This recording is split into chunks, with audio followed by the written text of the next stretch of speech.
우리 자녀들 찬양하는 거 보니까 너무너무 기쁘시지요? 우리 하나님께서는 더 큰 기쁨과 즐거움으로 지금 예배를 받으시는 줄 믿습니다. 여러분, 세상에 존재하는 여러 가지 힘들이 있습니다. 그 힘들 중에서 가장 센 것, 가장 능력이 있는 힘은 어떤 것일까요? 아마 어떤 분들은 돈이다라고 말할 것입니다. 사실 돈이면 안 되는 일이 없을 것 같습니다. 또 어떤 분들은 또 과학을 말하기도 합니다. 첨단 과학이나 첨단 의학은 사실은 돈으로 할 수 없는 많은 것들을 해결해 주기도 합니다. 그러나 돈이고 과학이고 권력이 있으면 다 가질 수 있다라고 그렇게 생각하는 분도 있습니다. 권력이 주는 엄청난 파워가 있습니다. 근데 사실 이런 힘들, 이런 파워들은 강해 보이지만 사실은 가짜입니다. 세상을 정말 변화시키는 힘이 거기에는 없습니다. 오히려 파괴적입니다. 기계적입니다. 그리고 비인간적인 열매가 아니라 후유증만 남기는 그런 힘들입니다. 자, 그렇다면 뭐가 과연 진짜 능력이 있는 힘일까요? 그저 죽음의 후유증만 남기는 것이 아니라 죽음조차도 생명으로 바꿀 수 있는 참된 능력, 그런 힘은 어떤 것일까요? 여러분, 2014년도에 만들어진 상영된 영화 중에 인터스텔라라는 영화가 있습니다. 아마 보신 분들이 있을 겁니다. 인터라는 말은 무엇 사이에라는 뜻이고 스텔라는 별 그리고 행성입니다. 그러니까 행성 간 여행, 이렇게 아마 해석할 수 있을 것 같습니다. 짐작하시는 대로 이것은 우주 탐험에 관한 이야기입니다. 세계적으로 굉장히 여러분 큰 충격을 준 영화였는데요. 근데 사실은 내용이 너무 어렵습니다. 게다가 러닝타임이 2시간 50분이었습니다. 근데 한국에서는 1,000만 명 이상이 이 영화를 봤습니다. 대단하죠. 자, 이 이야기의 배경은 지구가 미래에 아주 황폐해집니다. 그래서 더 이상은 사람이 살 수가 없는 곳이 되었습니다. 그때 사람이 살 수 있는, 사람이 이민 갈 수 있는 그런 새로운 별, 새로운 행성을 찾는 그런 중대한 임무를 맡은 정탐팀이 하나 꾸려졌습니다. 그리고는 바로 인간이 살 수 있는 별을 찾아서 우주로 떠나는 이야기입니다. 이 우주 여행에 참가하는 사람 중에는 조셉 쿠퍼라고 하는 전직 우주 비행사가 있었습니다. 그런데 이 조셉 쿠퍼에게는 아들이 있었고 그리고 어린 딸이 있었습니다. 막 10대가 된 그 딸을 지구에 남겨놓고 그리고 우주를 향해서 떠나게 됐습니다. 딸 머피가 울면서 매달립니다. 아빠 가지마, 가지마.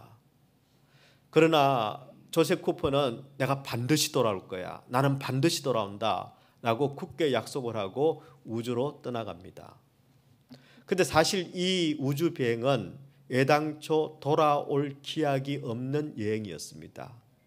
이 우주 여행을 여러분 기획하고 실행하고 있는 사실은 그 팀들이 처음부터 돌아올 길을 생각하지 않은 겁니다. 플랜 B는 없었습니다. 왜냐하면 이 우주선은 블랙홀을 통과해야 하기 때문에 지구로의 귀환 자체가 불가능했습니다. 여러분, 블랙홀이라는 이야기 들어보셨을 겁니다. 굉장히 강한 중력으로 말미암아 빛까지도 빠져나올 수 없는, 빛까지도 빨아들이는, 시간도 빨아들이는 그런 시공간상의 중력 특이점입니다. 예. 한마디로 말하면 블랙홀에서는 누구도, 어떤 존재도, 시간까지도, 어떤 공간도, 어떤 물질도 빠져나올 수가 없다는 것입니다. 불가능하다는 것입니다. 그런데 이 조셉 쿠퍼가 돌아왔을까요? 못 돌아왔을까요? 예, 돌아오게 됩니다. 블랙홀이라는 큰 장벽이 가로막고 있음에도 불구하고 쿠퍼는 돌아옵니다. 어떻게 돌아올 수 있었을까요? 영화니까. 예, 영화라서 돌아올 수 있었습니다. 블랙홀을 뚫고 먼 행성에서 지구로 돌아옵니다.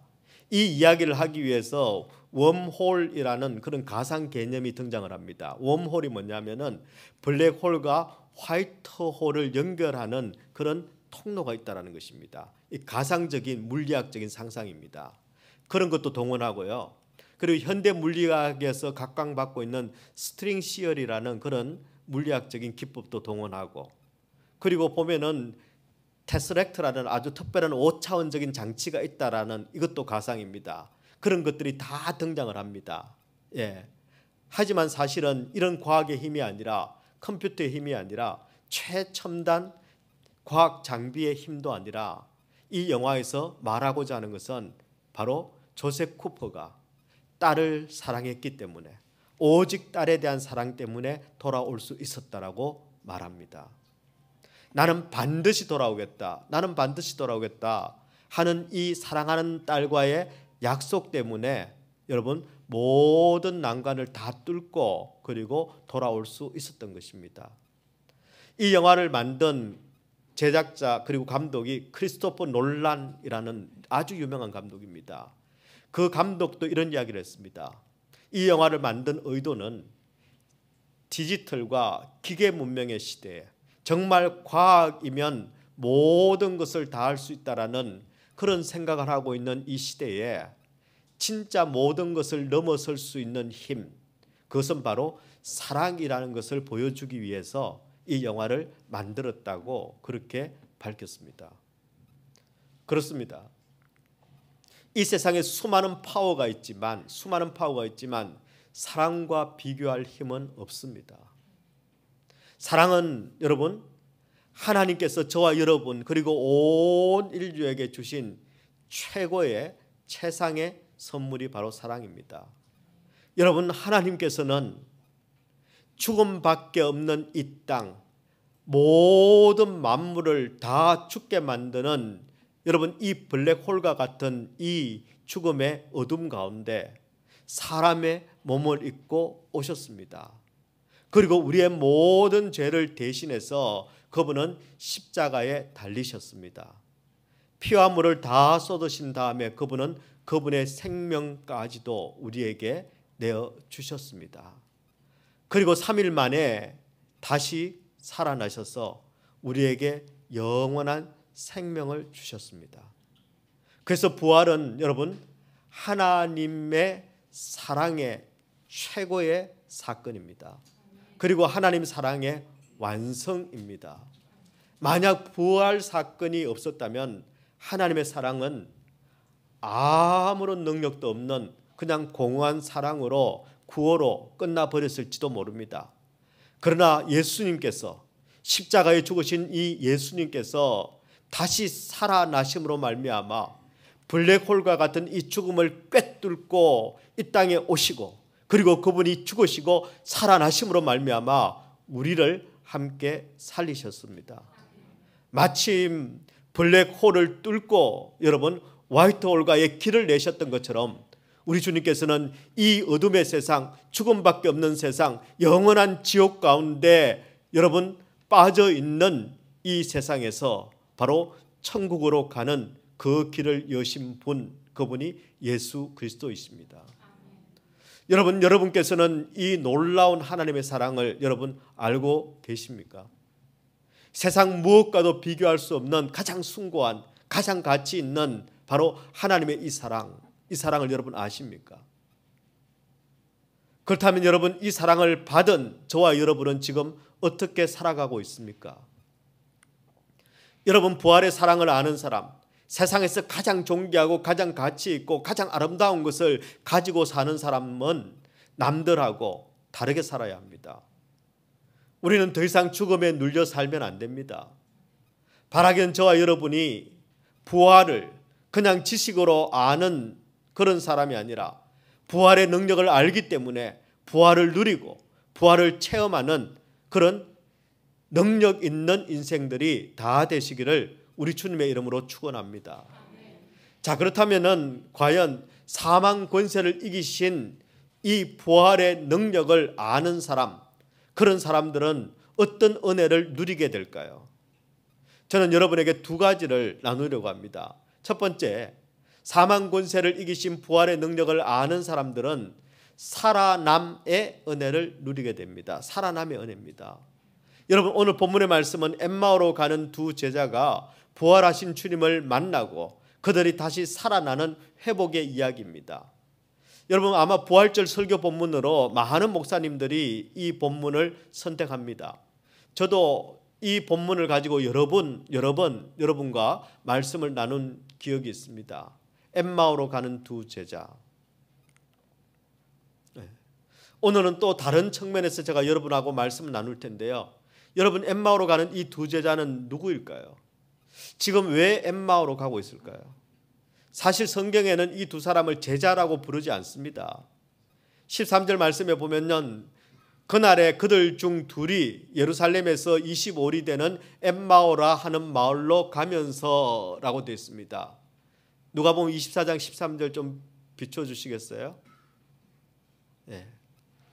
그들 중 둘입니다. 제자가 아닙니다. 우리가 그냥 엠마오로 가는 두 제자라고 이름을 붙인 것이죠. 왜 이 두 사람은 예루살렘에서 엠마오로 지금 가고 있을까요? 이들의 고향이 엠마오일까요? 아니면 생업이 엠마오에 있을까요? 성경은 사실은 자세히 설명하지 않습니다. 다만 우리가 주목해야 할 한 가지 표현을 성경은 우리에게 알려줍니다. 그게 무엇입니까? 바로 그 날입니다. 그날에 그들 중 둘이, 그날에라는 이 부사구, 여러분, 그날에 그들은 예루살렘에서 엠마오로 내려가고 있습니다. 그러면 도대체 그날은 어떤 날일까요? 여러분, 바로 예수님이 부활하신 날입니다. 아니, 그러면 이해가 되지 않습니다. 왜요? 예수님을 믿는 사람들이라면 예수님께서 부활하신 이 좋은 날, 엠마오에 있다가도 예수님이 부활하셨다라는 소식을 들으면은 여러분, 예루살렘으로 달려가야 되지 않습니까?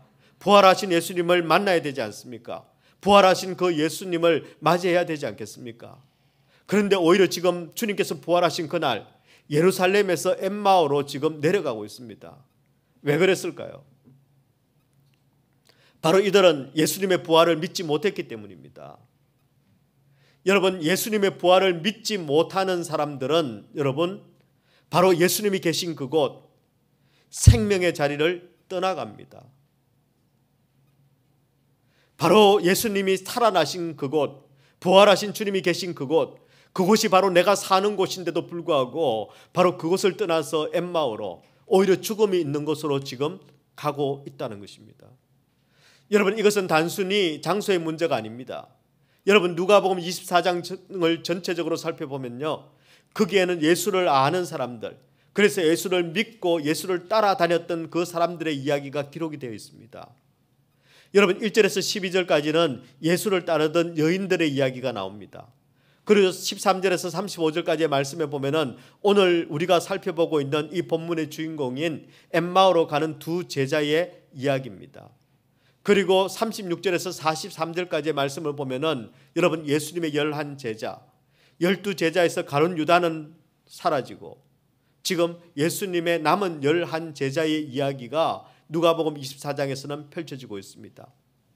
예수님을 따르던 여인들, 엠마오로 내려가고 있는 이 두 사람, 그리고 공포에 떨며 함께 모여있는 예수님의 11제자, 이들 모두의 공통점은 여러분, 예수님을 알았다라는 것입니다.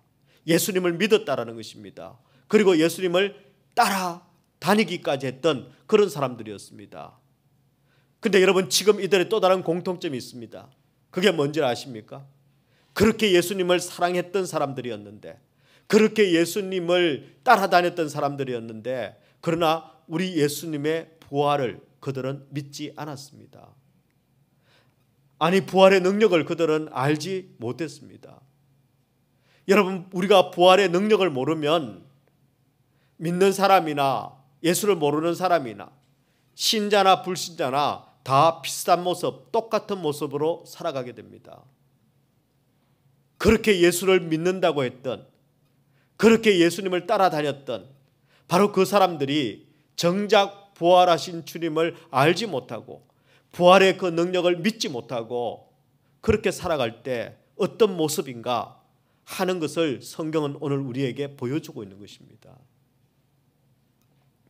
여러분, 사망의 권세를 모두 이기신 예수 그리스도, 이 예수 그리스도의 부활의 능력을 우리가 모르면 우리가 이 땅에서 어떻게 살아가는지 아십니까? 여러분, 마치 예수님의 무덤가를 찾아간 그 여인들처럼 늘 예수님 주변에 머물지만, 예수님을 그리워하지만, 예수님을 찾아가지만, 그들이 찾아가는 예수님은 바로 무덤 안에서 잠자고 있는 살아계신 주님이 아니라 아무리 불러도 아무리 울어도 대답 없는 죽은 예수님을 찾아가는 것입니다. 그리고 그 앞에서 지금 울며 슬퍼하고 있습니다. 삶의 기쁨이 없습니다. 왜요? 예수님이 돌아가셨으니까. 여러분, 그런가 하면 사망 권세를 이기신 이 부활의 능력을 모르면 엠마오로 가는 이 두 사람처럼 예수를 알면서도 그들은 삶의 회의와 절망에 빠져 있습니다. 그리고 그들의 마음은 어둡습니다. 낙심 속에서 지금 투벅투벅 엠마오로 가고 있습니다. 여러분, 어두운 것하고 진지한 것하고는 차이가 있습니다. 다른 것입니다. 여러분, 늘 어둠이 깊숙하는 그런 사람들의 특징이 무엇인지 아십니까? 문제만 생기면 예수님과 멀어집니다. 문제만 생기면 교회와 멀어집니다. 여러분, 사실 안에 생명이 있는 사람들은 문제가 생기면 예수님을 더 꼭 붙잡습니다. 문제가 생기면 더 교회에, 더 믿음의 공동체에 열심을 내고 그리고 그 믿음의 공동체에 함께 섬기게 됩니다. 사실 여러분, 이건 문제 때문이 아닙니다. 마음이 식어졌기 때문에 낙심하는 것입니다. 마음이 식어진 상태를 우리는 낙심이라고 부릅니다. 혹은 실정이라고 부르기도 하고 권태라고 부르기도 합니다. 마음이 식어져 버린 것입니다. 여러분, 그래서 부활하신 예수님께서 이 두 사람, 엠마오로 가는 이 두 사람에게 허락하신 것이 가장 먼저 뜨거운 마음이었습니다. 누가복음 24장 32절의 말씀을 보면요, 그들이 서로 말하되 길에서 우리에게 말씀하시고 우리에게 성경을 풀어주실 때에 우리 속에서 마음이 뜨겁지 아니하더냐, 이렇게 이야기합니다. 지금 이 두 사람이 예수님을 만나고 난 다음에 예수님께서 가장 먼저 주신 것이 말씀을 통해서 이들의 마음을, 식어진 이들의 마음을 뜨겁게 만들어 주셨다는 것입니다. 저는 저와 여러분이 바로 부활의 능력을 알기에 날마다 하나님의 말씀으로 우리의 가슴이 냉랭해지는 것이 아니라 마음이 뜨거워지는 그런 인생이 되기를 축원합니다. 여러분, 이렇게 식어버린 마음, 그 마음으로 엠마오로 내려가고 있던 이 두 사람이 부활하신 예수님을 만나게 되었을 때 그때 놀랍게 변화가 됩니다. 여러분, 33절의 말씀에 보면요, 곧 그때로 일어나, 이렇게 되어 있습니다. 곧 그때로 일어나. 여러분, 곧 그때가 언제입니까? 식어버린 마음이 바로 우리 주님의 말씀으로 뜨거워졌을 바로 그때입니다. 식어버린 마음이 뜨거워졌을 때 바로 곧 그때에 그들이 제일 먼저 한 일이 무엇입니까? 일어나입니다. 일어났습니다. 여러분, 여기서 일어났다라는 이 단어는 헬라어 원어에 보면 아나스템이라고 되어 있습니다. 아나스템이. 일어났다라는 이 표현이 여러분 헬라어에는 크게 두 가지가 있습니다. 두 가지가 똑같은 단어입니다. 아나스테미 에게이로라는 단어입니다. 이 아나스테미라는 단어를 예수님께서 쓰셨습니다. 주님께서 이렇게 선포하십니다. 나는 부활이요 생명이다. 나는 부활이요 생명이다. 그렇게 말씀하실 때 부활이라는 이 말이 바로 아나스타시스라는 아나스테미의 명사형입니다. 똑같은 말입니다. 그들이 일어난 것과 예수님께서 내가 부활이다라고 말씀하신 단어가 똑같이 쓰이고 있습니다. 여러분, 일어난다라는 이 말이 일어났다라는 말도 되지만 우리 예수님께서 말씀하신 것처럼 다시 살아났다라는 뜻을 가지고 있는 겁니다. 마가복음 14장 28절의 말씀에 보면은 그러나 내가 살아난 후에 너희보다 먼저 갈릴리로 가리라. 살아났다 말씀하십니다. 여기 이 단어가 아나스테미와 똑같이 쓰이는 에게이로라는 단어입니다. 여러분, 살아나신 예수님, 살아나신 그 예수님께서는 그분은 우리를 살리십니다. 이게 부활의 능력입니다. 자신만 살아나신 것이 아니라 다시 사신 예수님께서 우리를 다시 살리십니다. 그래서 여러분, 부활의 주님을 만난 사람은 반드시 일어납니다. 아나스템이 일어납니다. 그리고 다시 삽니다. 낙심 가운데 죽어가는 것이 아니라 다시 살아난다라는 것입니다.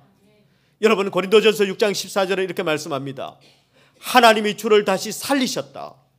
우리 하나님께서 주님을 다시 살리셨습니다. 부활하셨습니다. 또한 그의 권능으로 우리를 다시 살리신다. 우리를 다시 살리신다. 부활하신 예수님, 첫 부활의 열매가 되신 그 예수님은 우리도 하나님의 부활의 능력을 따라 다시 일어나고 다시 살 것을 우리에게 약속하고 계시다는 것입니다. 우리 부활하신 예수님께서는 바로 무덤가에서 울던 그 여인들을 살리셨습니다. 우리 부활하신 예수님께서는 낙심한 바로 그 제자들을 다시 살리셨습니다. 우리 부활하신 예수님께서는 두려움에 떨고 있던 제자들을 더 이상 두려움이 아니라 오히려 세상이 두려워 떨게 만드는 그런 진짜 제자로 다시 살려주셨습니다. 여러분의 가장 큰 두려움은 어떤 것입니까? 어떤 문제 때문에 지금 여러분은 두려워하고 있습니까? 어떤 일 때문에 혹시 여러분은 낙심하고 있습니까? 누구 때문에 여러분은 절망하고 있습니까? 저와 여러분이 부활의 주님을 만나기를 축원합니다. 부활의 능력을 믿기를 축원합니다. 예수를 알고 예수를 믿고 예수를 따라간다고 하면서도 우리가 어둠에 묶여 있다면, 사망 곳에 눌려 있다면, 그래서 낙심하고 있다면, 두려워하고 있다면, 그래서 모든 사람들처럼 생명 없는 자처럼 죽어가고 있다면, 블랙홀로 빨려 들어가고 있다면, 여러분, 저와 여러분은 부활의 능력을 체험해야만 합니다. 바로 그 부활의 생명으로 날마다 우리는 일어나야 합니다. 날마다 우리는 다시 살아나야 합니다. 저와 여러분이 이 부활의 생명과 이 부활의 능력을 누리는 인생들이 되시기를 주님의 이름으로 축원합니다. 두 번째입니다. 사망 권세를 이기신 이 부활의 능력을 아는 사람들은 두 번째 축복이 있습니다. 바로 제자리를 찾는 은혜를 누리게 됩니다. 여러분, 33절을 다시 한번 보겠습니다.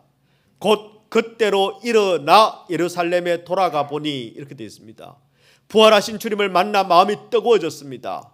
그들이 제일 먼저 한 일이 무엇이었습니까? 바로 그들이 일어났습니다. 살아났습니다. 그 다음 그들이 한 일이 무엇일까요? 일어난 그들이 예루살렘으로 되돌아갑니다. 원래 그들이 있었던 곳, 제자리 예루살렘으로 돌아갑니다. 여러분, 왜 이들이 예루살렘으로 다시 돌아갔을까요? 여러분, 누가복음 24장 35절의 말씀에 보면 두 사람도 길에서 된 일과 예수께서 떡을 떼심으로 자기들에게 알려지신 것을 말하더라. 부활하신 예수님을 만난 그 이야기를 다른 제자들에게 전하기 위해서였습니다. 엠마오로 내려가던 그 두 사람이 예루살렘으로 돌아간 이유는 살아계신 예수님, 부활하신 예수님, 그 예수님을 전하기 위해서였습니다. 여러분, 사마리아의 수가성 여인을 기억하십니까? 요한복음 4장에서 예수님을 만난 그 여인 말입니다. 예수님을 만났습니다. 예수님을 인격적으로 만났습니다. 예수님이 누구이신지를 알고 나니 그의 삶이 변했습니다. 가장 먼저 뭘 했는지 아십니까? 물 들어온 그 여인이 요한복음 4장 28절의 말씀에 보면은 여자가 물동이를 버렸습니다. 여러분, 물동이를 버렸다는 것은 바로 그 삶과 그 10년 가운데 변화가 생겼다는 것입니다. 그 다음 그녀가 한 일이 있습니다. 무엇입니까? 바로 그녀가 살던 동네, 원래 제자리로, 마을로 돌아가서 예수를 전하기 시작합니다.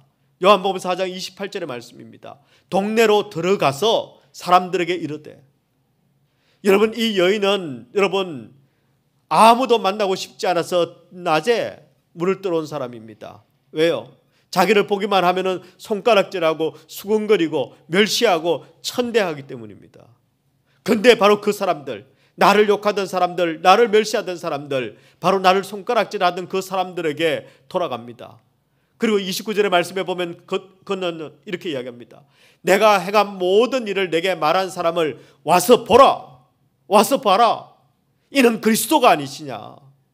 바로 예수 그리스도를 와서 보라고 지금 초청하고 있다는 것입니다. 바로 자기가 살던 그 자리로, 제 자리로 돌아가서 예수님을 전하는 그런 삶을 살았습니다. 여러분, 우리가 원래 있어야 될 자리는 어디입니까? 우리가 돌아가야 할 제자리는 어떤 곳입니까? 여러분, 우리가 있어야 할 자리, 우리가 돌아가야 하는 제자리는 하나님의 앞입니다. 하나님 앞입니다. 우리는 하나님을 만나야 합니다. 하나님을 예배해야 합니다. 하나님을 전해야 합니다. 그게 원래 우리가 있어야 될 자리이고 우리가 원래 해야 될 일입니다. 그런데 그 제자리를 여러분, 첫 번째 인간인 아담이 그 자리를 벗어났습니다. 이탈했습니다. 그 결과 여러분, 온 인류는 죄악의 길을 걷게 되었습니다. 하나님을 떠나는 길을 자꾸 걸어가기 시작을 했습니다. 그런데 그런 우리를 이제는 돌아갈 수도 없는 그 머나먼 나라, 이제는 도저히 볼 수 없는, 이제는 죄라는 장막 가운데 딱 가려져서 볼 수 없는 바로 하나님을 볼 수 있도록, 그분을 만날 수 있도록 우리 주님께서는 십자가를 지셨습니다. 그리고 다시 살아나셨습니다. 그리고 다시 사신 예수님께서 우리를 잃어버렸던 우리의 자리, 잃어버렸던 그 길로 우리를 인도하고 계십니다. 지금 여러분은 예수님께서 다시 찾아주신 그 자리, 십자가에 달리시고 죽으심으로 말미암아 다시 살아나심으로 말미암아 우리에게 돌려주고 싶으셨던 바로 그 자리, 그 제자리에 여러분은 서 계십니까? 하나님 앞에 있습니까? 여러분은 하나님을 만나고 있습니까? 하나님을 예배하고 있습니까? 하나님을 전하고 있습니까? 만약 그 제자리를 잃어버린 분들이 있다면 여러분, 다시 내가 있어야 될 자리, 바로 우리 아버지 하나님 앞이라는 이 제자리를 여러분이 꼭 찾게 되시기를 주님의 이름으로 축원합니다. 여러분, 하나님 앞 이 제자리를 떠나면 인간은 부패합니다. 인간은 타락합니다. 뿐만 아니라 제자리를 떠나면 여러분 방황하게 됩니다. 왜냐하면 그건 길이 아니기 때문입니다. 삶의 이유와 목적을 잃어버리기 때문입니다. 우리 예수님께서는 제자리를 떠나서 엠마오로 가고 있던 그 두 사람을 다시 제자리, 있어야 할 자리 예루살렘으로 돌아가도록 인도하셨습니다. 여러분, 하나님 앞이라는 이 제자리로 돌아오지 못하고 갈 길을 잃고 갈 곳을 잃어서 서성이고 헤매는 그런 인생들이 우리 주변에는 너무나 많이 있습니다. 저와 여러분이 그들이 제자리로 돌아올 수 있도록 기도해야 합니다. 관심 가져야 합니다. 그리고 사랑으로 인도해야만 합니다. 그들의 식어진 마음이 다시 뜨거워질 수 있도록, 잃어버렸던 자리를 다시 찾을 수 있도록 교회는, 영적인 공동체는 힘을 써야 합니다. 힘써야 합니다. 우리 예수님께서 부활하시고 그리고 이 땅 가운데 만드신 바로 여러분 블랙홀을 뚫고 화이트홀로 갈 수 있는 이 웜홀, 십자가의 길을 주님께서 만드셨습니다. 제자리를 찾아갈 수 있도록, 정상으로 돌아갈 수 있도록 여러분, 바로 그곳이 교회이어야 합니다. 여러분, 제자리를 찾는다라는 표현이 영어로는 get back on track이라고 표현을 많이 하지요. 그렇습니다. 여러분, 남편이 제자리를 지킬 때, 아내가 제자리를 지킬 때 가정이 바른 궤도 위에 서게 됩니다. 뿐만 아니라 목회자가 제자리를 지키고 성도들이 제자리를 지킬 때에 교회는 on track, 정상 궤도 위에서 주님이 기뻐하시는 교회로 그렇게 세워지고 그렇게 자라날 수 있습니다. 저는 저와 여러분이 지금 내 삶에 어긋난 것들이 있다면, 벗어난 것들이 있다면 부활하신 주님을 꼭 만나게 되기를, 그리고 우리 주님께서 바로 나의 영과 육과 심령과 내 인생의 길을, 모든 것을 제자리로, 있어야 될 자리로 하나님 앞으로 인도하시는 그런 축복이 함께하기를 축원합니다. 여러분 혹시 앤소니 김이라는 분 아십니까? 앤소니 킴 말고 앤소니 김이라는 분이 있습니다. 예. LA 출신의 골프 선수입니다. 아마 이름을 아마 들어보셨을 텐데요. 한때 천재적인 기량을 가진 그런 선수로 알려졌었습니다. 2008년도에 PGA에서 2번이나 우승을 했지요. 20대 초반에 아주 젊은 나이에 여러분 라이더컵 미국 대표로도 활약을 했었습니다. 어떤 골프 전문가가 이런 이야기를 했습니다. 타이거 우즈보다 스윙이 훨씬 더 좋다. 타이거 우즈를 이을 만한 그런 제목일 뿐만 아니라 타이거 우즈를 능가할 것이라고 나는 믿는다.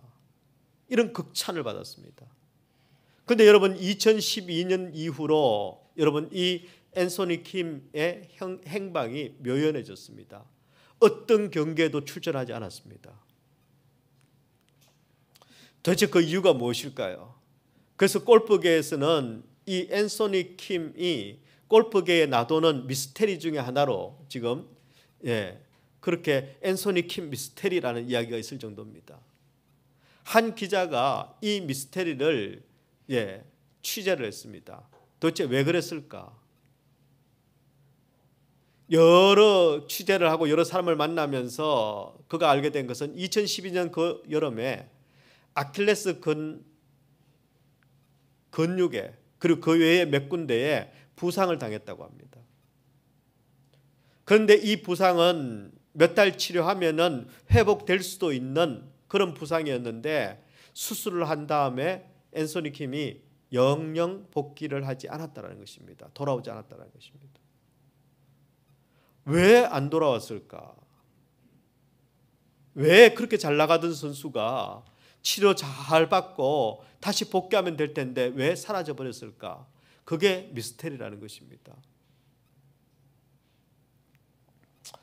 그런데 앤소니 킴의 한 친구를 만나서 이야기를 들었습니다. 그 친구의 말에 따르면, 전언에 따르면 바로 보험금 때문이었다는 것입니다. 당시 앤소니 킴이 든 상해 보험이 있었습니다. 그 보험은 1,000,000불짜리였습니다. 그 지불 조항이 어떻게 되어 있느냐면은 만약에 이 앤소니 킴의 이 잘 나가는 이 커리어가 완전히 끝나는 부상을 당하면 1,000,000불의 이 보험금을 지급한다라는 그런 약정이었습니다. 여기에 사인을 하면 이제 현금 1,000,000불을 손에 쥐는 겁니다. 이게 2012년도 일이니까 지금 1,000,000불하고는 비교가 안 되죠. 그때 앤소니의 나이가 여러분 20대 후반이었습니다. 20대 후반에 20대 젊은 나이에 여러분 1,000,000불의 캐시를 받고 은퇴한다면 이게 괜찮죠? 20대에 벌써 1,000,000불을 모아서 은퇴한다. 여러분 아마 여러분 중에 마음으로 좋겠다라고 생각하는 분이 있을지 모르겠습니다. 여기서 막 들리네. 환상적인 일이죠. 20대에 은퇴할 수 있는 돈을 다 모았으니 나도 1,000,000불 주면 나도 그러겠다라는 생각을 여러분 하실지 모릅니다. 사실 여러분 1,000,000불 엄청난 돈입니다. 여러분도 그런 소원 가지고 있지 않습니까? 나도 1,000,000불만 딱 생기면 내가 바로 은퇴한다. 그리고 목사님하고 나는 선교 여행 떠난다. 뭐 이런 생각 가지고 있잖아요. 아무도 없네. 여러분 평생 여러분 1,000,000불 구경도 못하는 사람이 대부분입니다. 저도 구경 못했습니다. 근데 사실은 여러분 실제로 이 보험금 때문에 골프를 그만뒀는지 본인은 아니라고 부인합니다. 아니면 정말 부상 때문에 도저히 회복할 수 없었는지 그건 아마 본인이 알 겁니다. 사실 제가 주목하는 것은 여러분 이 미스테리가 아닙니다.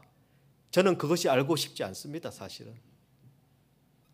다만 제가 주목하고 있는 것은 바로 이 골프계의 유망주라고 불렸던, 우주를 능가할 것이라던 바로 그 골프계의 차세대 황제가 골프라는 자신이 있어야 될 그 자리를 벗어나게 됐을 때 그가 말하기를 내 삶은 지옥과 같은 삶이었다, 이렇게 표현했습니다. 어떤 사연이 있었는지는 모르겠지만 그는 이렇게 말했습니다. 내가 골프를 떠난 후에 나는 어둠의 악마와 싸워야만 했다. 내가 골프를 떠난 후에 나는 어둠의 악마와 싸워야만 했다. 여러분, 제 자리를 벗어나면은 다 망가집니다.